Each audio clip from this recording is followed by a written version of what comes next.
देख लीजिए कि लोग शादी होती है तो जन्मों जन्म का साथ साथ फेरे लेते हैं और जन्म जन्म की वादे करते हैं और निभाते भी हैं। लेकिन यहाँ पर पहले ही फेरे के पहले ही जन्म नहीं निभा पाए लोग और मायूस मन से उस खुशी को अपने जहन में सोच रहे थे कि अब आएंगी भाभी, आएंगी चाची, आएंगी, विदाई होगी, हम लोग अपने घर को जाएंगे। लेकिन ऐसा कुछ नहीं हुआ। सब रस्में वहाँ पर हो जाती है, वरमाला, द्वार पूजा, स्टेज पर लोग जाते हैं, आशीर्वाद भी देते हैं, यहाँ तक सिंदूर दान भी।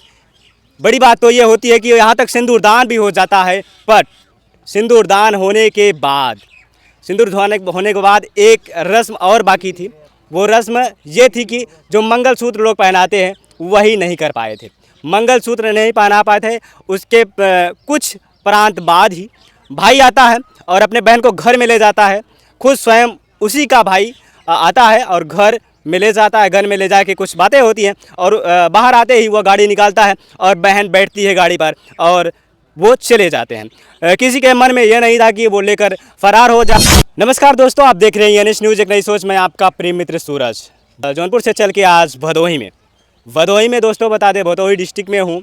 यहाँ पर रत्नापुर ठीगी एक गांव पड़ता है। आपने हाल ही फिलहाल में देखा होगा कि एक सोशल मीडिया पे एक वीडियो बहुत तेज़ी से वायरल हो रहा है कि एक परिवार जाता है विवाह करने के लिए, सब रस्म रिवाज के साथ, बड़ी खुशी होती है गांव में और लोग बारात जाते हैं अपने तन मन के और सपने को लेकर वहाँ पर जाते हैं। बड़ी खुशी से अपने भाई या चाचा जो लगते होंगे तो बड़ी खुशी से डांस करते हुए वहाँ पर नज़र आते हैं। लेकिन सब रस्में वहाँ पर हो जाती है, वरमाला, द्वार पूजा, स्टेज पर लोग जाते हैं, आशीर्वाद भी देते हैं, यहाँ तक सिंदूर दान भी। बड़ी बात तो ये होती है कि यहाँ तक सिंदूर दान भी हो जाता है, पर सिंदूर दान होने के बाद, सिंदूर होने के बाद एक रस्म और बाकी थी। वो रस्म ये थी कि जो मंगलसूत्र लोग पहनाते हैं वही नहीं कर पाए थे। मंगलसूत्र नहीं पहना पाए थे। उसके कुछ प्रांत बाद ही भाई आता है और अपने बहन को घर में ले जाता है। खुद स्वयं उसी का भाई आता है और घर में ले जाता है। घर में ले जाके कुछ बातें होती हैं और बाहर आते ही वो गाड़ी निकालता है और बहन बैठती है गाड़ी पर और वो चले जाते हैं। किसी के मन में यह नहीं था कि वो लेकर फरार हो जा रहा है या कुछ और कर रहा है, क्योंकि वो तो भाई था, सगा भाई था। लेकिन ये किसी के जहन में नहीं आया। सब लोग सोच रहे थे कि वो ब्यूटी पार्लर गया होगा। लेकिन 1-1.5 घंटे बाद फ़ोन लगाया जाता है कि जल्दी आइए और विदाई का समय होने वाला है, तो मंगलसूत्र पहनाने का समय होने वाला, तो जल्दी आइए। लेकिन वो बोला कि 1-1.5 घंटे में आ जाऊँगा और नहीं आया। तब तक लोग बैठे रहे और मायूस मन से उस खुशी को अपने जहन में सोच रहे थे कि अब आएंगी भाभी, आएंगी चाची, आएंगी, विदाई होगी, हम लोग अपने घर को जाएंगे। लेकिन ऐसा कुछ नहीं हुआ। लोग 1-1.5 घंटे बैठे रहे और मायूसी का जश्न देखते रहे। लेकिन जब मायूसी इस कदर तब्दील होती है कि लोग रोने बिलखने लगते हैं और 10 क्या पूरे बाराती वहाँ पर थे। और कहीं ना कहीं खाना पीना मिला था कि नहीं? नहीं, खाना पीना वहाँ कुछ नहीं मिला था जी। हमारे बाराती पूरे दिन वैसे रह गए। देख लीजिए, खाना पीना भी नहीं मिला था, पूरे बाराती वैसे थे। लेकिन फिर भाई बंधु जो थे, पुलिस प्रशासन भी आती है, वो लोग यहाँ तक मंजूर नहीं कर रहे थे कि सब लोग चले जाओ, पाँच लोग रहो, अभी 2-4 घंटे में आ जाएगी, विदाई करके लेके चले जाएंगे लड़की को। लेकिन नहीं, ऐसा कुछ नहीं हुआ था। जब प्रशासन आया, प्रशासन आने के बाद वो अपना जो गहना गुड़िया लेके गए थे, 2.5-3 लाख का गहना गुड़िया था, वो भी देने के लिए तैयार नहीं थे। जब प्रशासन आई तब इनको मिला। तो उनके पिताजी हैं, उनके पिताजी से जानने की कोशिश करेंगे क्या कुछ मामला है। कैसे हैं आप? हाँ ठीक है सर।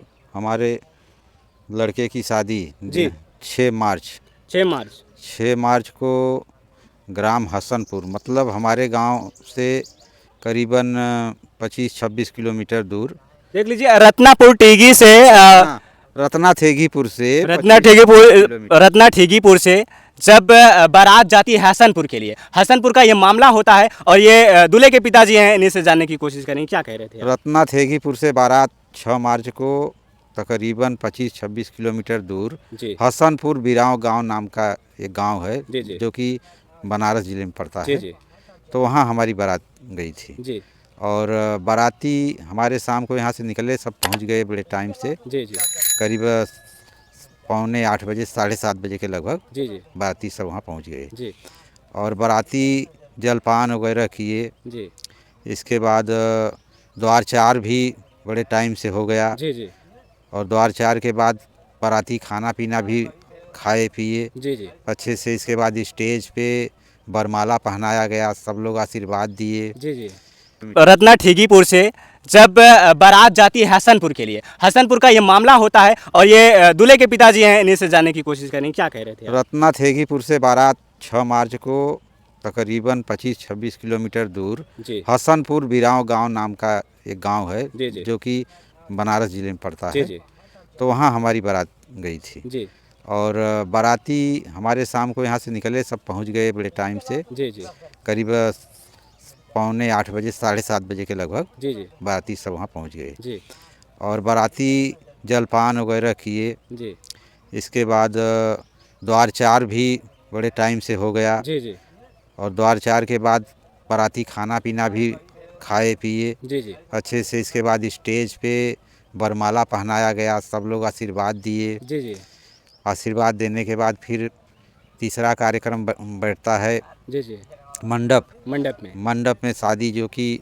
उपरेहित रहते हैं हमारे यहाँ के और उनके यहाँ के जी जी जी उपरेहित भी मौजूद थे वहाँ जी पे। जी वो उपरेहित अपना विवाह का जो कार्यक्रम था वो प्रारंभ कर दिए जी जी और बड़े अच्छे से विवाह का कार्य चल रहा था। जी करीबन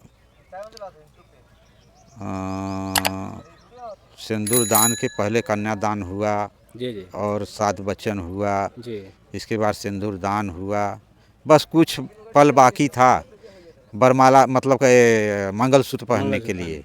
तो उतने में करीब 3:30 पौने 4 बजे सुबह में जी उसका भाई, जो लड़की का बड़ा भाई था, जी जी घनश्याम मास्टर, जी जी वो मास्टर साहब ने अपने बहन को बुलाए घर में। बुलाने के बाद में वो मोटरसाइकिल निकाले, मोटरसाइकिल पर बैठाए जी और लेकर वहाँ से रवाना हो गए। जी। हाँ, वहाँ देख लीजिए कि लोग शादी होती है तो जन्मों जन्म का साथ फेरे लेते हैं और जन्म जन्म की वादे करते हैं और निभाते भी हैं। लेकिन यहाँ पर पहले ही फेरे के पहले ही जन्म नहीं निभा पाए लोग। पहले ही जो अपने ब्राह्मण लोग होते हैं जो वचन करते हैं, वही वचन नहीं निभा पाए। और देख लीजिए पिताजी थे, पिताजी बता भी रहे हैं।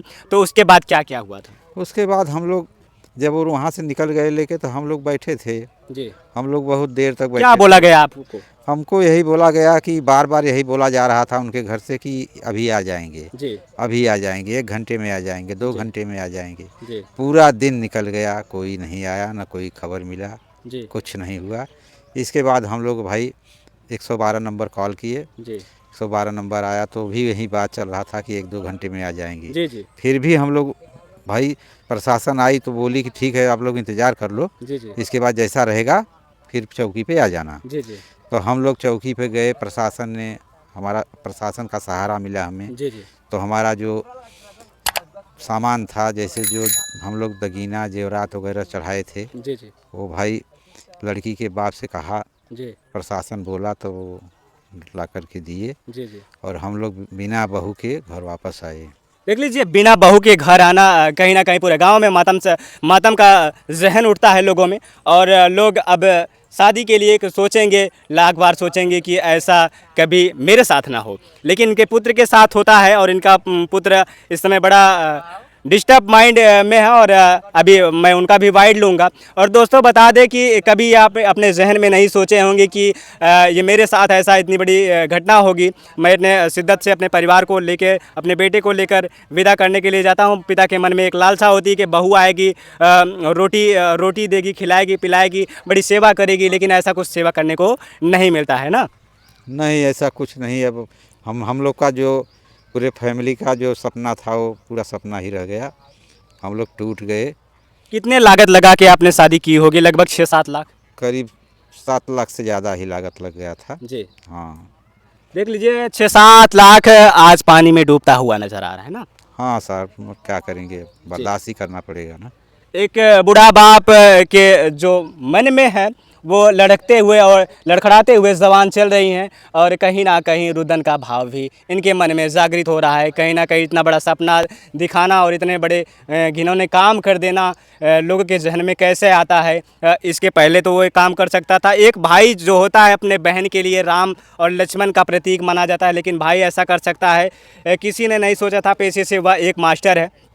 मास्टर होने के बाद क्या यही शिक्षा दिया जाता है स्कूल में? क्या आप यही शिक्षा देते हो कि कहीं ना कहीं अपने ही साले से के साथ शादी कराने के लिए आप किसी के घर को उजाड़ कर उस घर को बसाना चाहते हो? यह क्या सही है?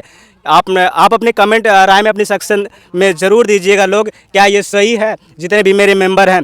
और कुछ आने के बाद वहाँ से कितने बजे आप लोग आते हैं फिर यहाँ? हम लोग यहाँ पे अपने घर पे आए करीब 8 बजे रात को। 8 बजे रात को? हाँ, 8 बजे रात को पहुँचे जी। घर पर। तो बेटे ने आपको कुछ नहीं कहा उस समय? आपको लगा कि जब वो गाड़ी पे बैठा के लेके जा रहा था, ऐसा कुछ लगा था कि ये लोग लौटेंगे नहीं? नहीं नहीं, ऐसा कुछ नहीं लगा था कि ये लोग लौटेंगे नहीं जी। ये तो ऐसा लगा था हमें कि ये अपनी बहन को कहीं या दवा के लिए लेके जा रहा होगा, या तो कहीं ब्यूटी पार्लर में लेके जा रहा होगा, जी, जी। या अन्य कोई काम से लेके जा रहा होगा। जी। बस ऐसा ही लगा हमें। ऐसा ही लगा? हाँ।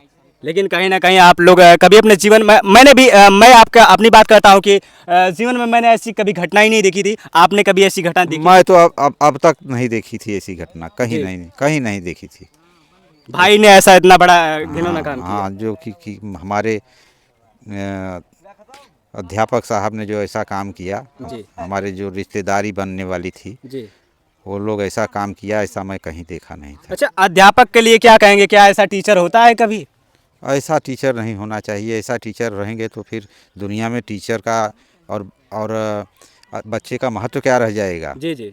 शिक्षा और शिक्षा का महत्व क्या रह जाएगा? इन्हीं सब के कारण तो बच्चे जो हैं, बच्चियां और बच्चे स्कूल में पढ़ने जाते हैं, लेकिन कहीं ना कहीं गलत शिक्षा की वजह से लोग एक दूसरे का हाथ पकड़ के भाग जाते हैं ना। हाँ सर, ऐसा नहीं अगर होना अच्छी चाहिए। शिक्षा दी जाए, अच्छी परवरिश की जाए, हाँ, तो ऐसा नहीं होना। ऐसा नहीं होगा। ऐसा नहीं होगा। तब देख पा रहे हैं एक पिताजी हैं। पिताजी का ये बयान रहा कि मैं वहाँ पे जाता हूँ, मुझे लज्जित करके मेरे पूरे परिवार समेत, मेरे पूरे बाराती समेत लज्जित कर दिया जाता है। मेरे साथ अभद्र तरीक़ों से बात भी किया जाता है। अब क्या ही कहें, मातम सा छाया हुआ है पूरे परिवार में। और यहाँ पर हमें पल पल की अपडेट आपको दिखाते रहेंगे। और जाते जाते एक छोटा सा सवाल रहेगा कि आपने अभी तक कोई प्रक्रिया की है अपने बचने के लिए या नहीं? हम यही प्रक्रिया किया हूँ सर जी कि भाई तुम अपना आप देख लो और हम अपना देख लें, हमसे तुमसे कोई मतलब नहीं है। कानूनी प्रक्रिया की है कि नहीं? कानूनी प्रक्रिया यही पुलिस चौकी से जो लिखा पढ़ी हुआ है